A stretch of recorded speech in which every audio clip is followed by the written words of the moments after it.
आपने कर दी थी 3 हो गई। ओम शांति। आपका प्रश्न है, भगवान सजा देने से पहले क्यों नहीं बताता कि किस कर्म की सजा है?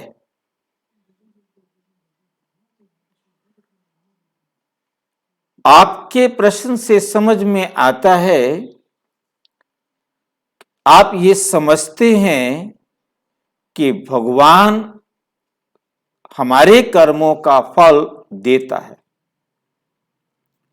हम अच्छा करेंगे तो भगवान हमें सुख देगा, हम गलत करेंगे तो भगवान हमें दुख देगा।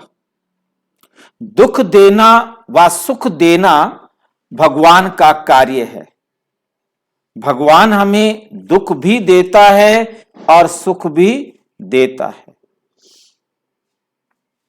परंतु आज आपने बहुत अच्छी तरह इस बात को समझना है कि भगवान कभी किसी को ना सुख देता है और ना दुख देता है।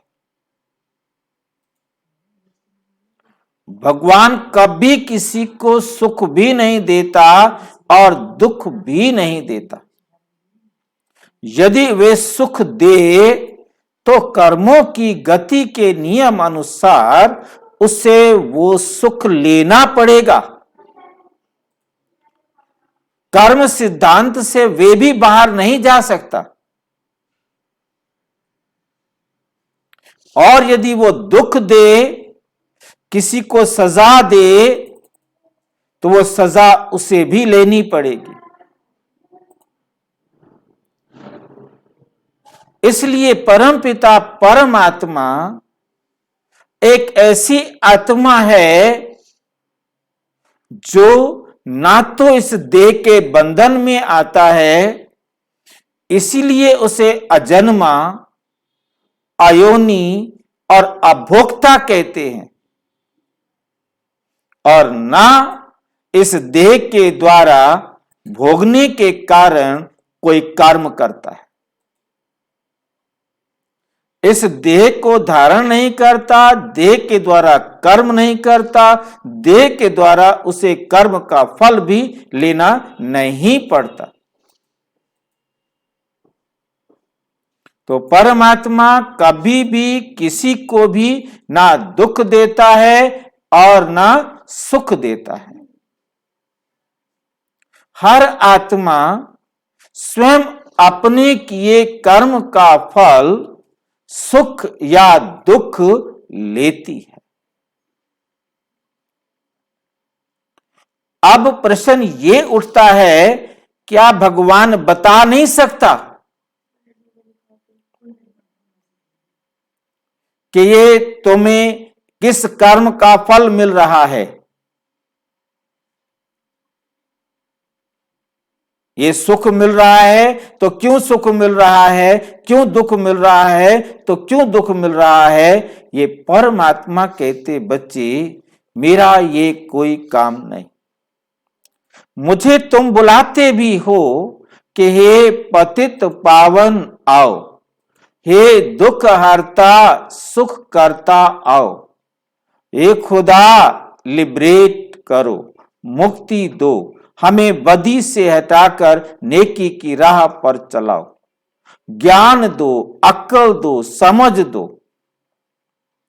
तो इन सब बातों से बात स्पष्ट होती है कि मेरा जो कर्तव्य है वो है सारे संसार की आत्माओं को ज्ञान देना, अक्ल देना, समझ देना।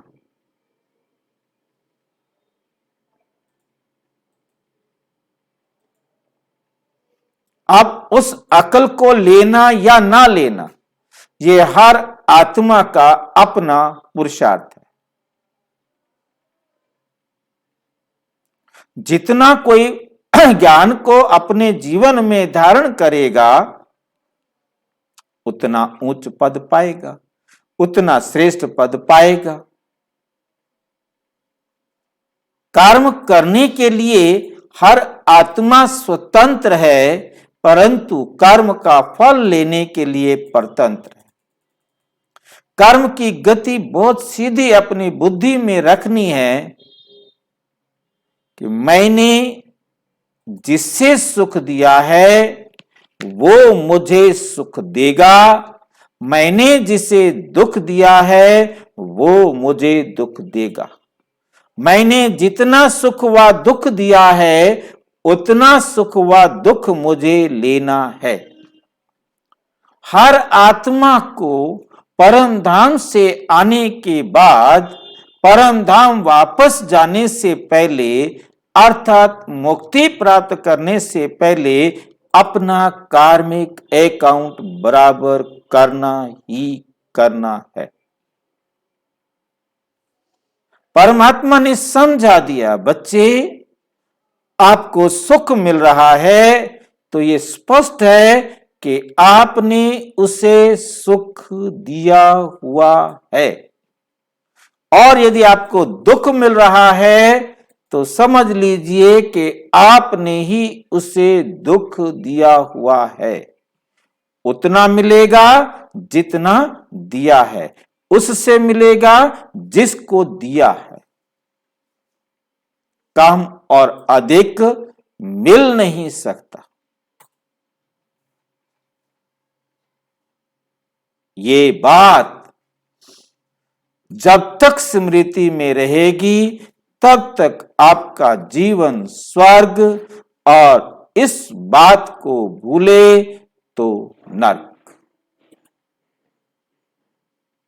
क्योंकि भूलने के कारण पता ही नहीं लगता कि मुझे क्यों दुख दे रहा है, मैंने तो इस जन्म में दिया नहीं। परंतु याद रखना है कि देने और लेने वाली आत्मा है। आत्मा स्मृति रहेगी तो आप स्वर्ग में हैं, आत्मा विस्मृति होती है तो आप नरक में हैं। जब हम अपने को देह समझते हैं तो समझ लीजिए कि हम नरक में हैं, और भगवान हमारे साथ जो ज्ञान दिया है, जो समझ दी है, जो विवेक दिया है, वो अब हमारे पास नहीं। ठीक? और अच्छी तरह से समझना हो तो अपने नजदीक के किसी भी प्रजापिता ब्रह्मा कुमारी ईश्वरीय विश्वविद्यालय के किसी भी सेवा केंद्र पर संपर्क करें, और यदि प्रश्न में स्पष्टीकरण नहीं हुआ है, किसी भी प्रकार का डाउट है या आपके मन में कोई और प्रश्न है, तो मेरे पास प्रश्न भेजने से पहले एक बार इसी वीडियो के डिस्क्रिप्शन बॉक्स में आपके पास 2500 के आसपास वीडियोस भेजे गए हैं।